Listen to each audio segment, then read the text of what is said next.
दोस्तों, आपका इस चैनल पर स्वागत है। साल 2024 के आखिरी सप्ताह में एक ऐसी खबर आई जिसने हम सभी देशवासियों को एक बार सोचने पे मजबूर कर दिया था। दोस्तों, मैं बात कर रहा हूँ एआई इंजीनियर अतुल सुभाष के सुसाइड के बारे में, जिसके बारे में आपने संभवतः सुना होगा। वैसे तो हमारे देश में बहुत से लोग हैं जो अपनी शादी की समस्याओं को लेकर सुसाइड करते रहते हैं, परंतु अतुल सुभाष का केस इतनी सुर्खियों में इसलिए बना रहा क्योंकि उन्होंने अब मरने से पहले 1.5 घंटे का एक वीडियो बनाया था और उसके साथ ही 24 पेज का एक सुसाइड नोट तैयार किया था और उसे सोशल मीडिया पर पोस्ट किया था। और उस वीडियो और सुसाइड नोट में उन्होंने अपने साथ होने वाली सभी घटनाओं के बारे में बताया था। तो चलिए जानते हैं इस पूरी घटना के बारे में सिलसिलेवार तरीके से।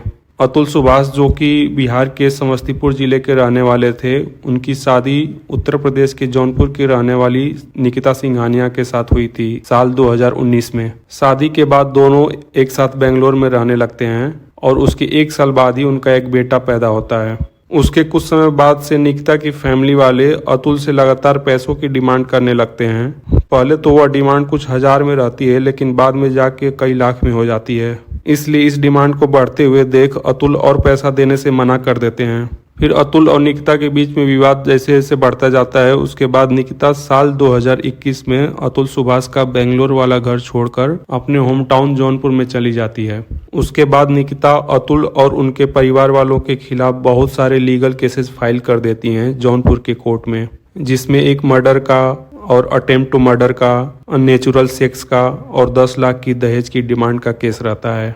मर्डर के केस में ये बोला जाता है कि अतुल के परिवार वालों ने निकिता के परिवार वालों से 10 लाख रुपए की डिमांड की थी, जिसके कारण से निकिता के पिताजी काफी स्ट्रेस में रहने लगे थे और उसके कारण से उनको हार्ट अटैक आया था और वह मर गए। जबकि अतुल सुभाष बताते हैं कि निकिता के फादर को पहले से ही बीमारी थी और उनका इलाज काफी समय से चल रहा था और उनकी मृत्यु तो उस बीमारी के कारण से हुई थी और यह बात निकिता खुद ही अतुल के सामने पहले कबूल की थी। फिर वह सुसाइड नोट और वीडियो में यह बताते हैं कि निकिता की फैमिली वालों ने पहले 1 करोड़ रुपए की डिमांड की थी इस पूरे केस को सेटल करने के लिए। उसके बाद में एक कोर्ट ने अतुल को ऑर्डर दिया था कि आपको मंथली मेंटेनेंस के रूप में निकिता को 80,000 रुपया देना पड़ेगा और अतुल महीना महीना निकिता को पैसा भेजना शुरू कर देते हैं। परंतु निकिता को यह अमाउंट कम लगता है और वह हाईकोर्ट में एक पिटीशन फाइल करती है कि उसे अब 3 करोड़ रुपया चाहिए इस पूरे केस को सेटल करने के लिए। और अतुल कहते हैं कि मैं तो 1 करोड़ ही देने में असमर्थ हूं, तो फिर 3 करोड़ कहां से लेकर आऊंगा।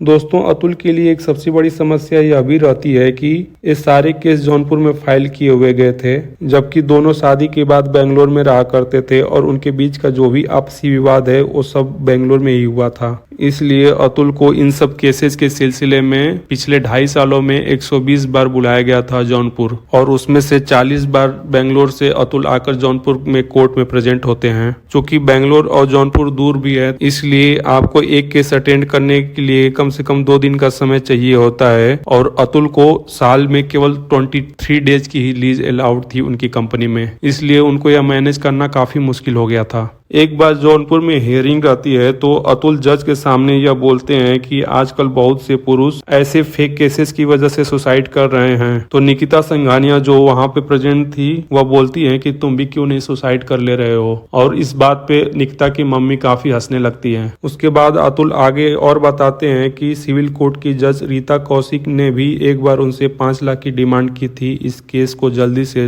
रफा दफा करने के लिए। सोचिए दोस्तों, जुडिशियल सिस्टम जिनका काम होता है सच्चे लोगों की मदद करना, उसका ये हाल रहता है। इन सब दिक्कतों के अलावा अतुल के लिए एक और बड़ी परेशानी ये रहती है कि लगातार मंथली मेंटेनेंस देने के बावजूद भी अतुल पिछले 3 सालों से अपने बेटे को कभी मिल नहीं पाए थे। यहाँ तक कि उनके बेटे के बर्थडे के दिन भी उनको अपने बेटे से बात करने नहीं दिया गया था। इसलिए अतुल कबूल करते हैं कि मैं अपने बेटे का चेहरा पूरी तरह से याद नहीं कर पाता हूँ अब। चूंकि इन सब केसेस में अतुल को ही नहीं उनके परिवार वालों को भी फंसाया गया था, इसलिए उनके माँ बाप और भाई को भी काफी दिक्कतें होती थी बार बार कोर्ट में जाने और प्रेजेंट होने में। अपने सुसाइड नोट में अतुल सुभाष इन 5 लोगों पर दोष डाले थे जो उनकी मौत के जिम्मेदार होते हैं। उनकी बीवी निकिता सिंघानिया, उनकी सास, उनके ब्रदर इन लॉ और निकिता के अंकल, और 5वीं है जौनपुर की फैमिली कोर्ट की जज रीता कौशिक। वह सुसाइड करने से पहले एक टू डू लिस्ट भी तैयार किए थे कि कौन कौन से काम उनको कंप्लीट करने हैं। ये सारी बातें हमें बताती हैं कि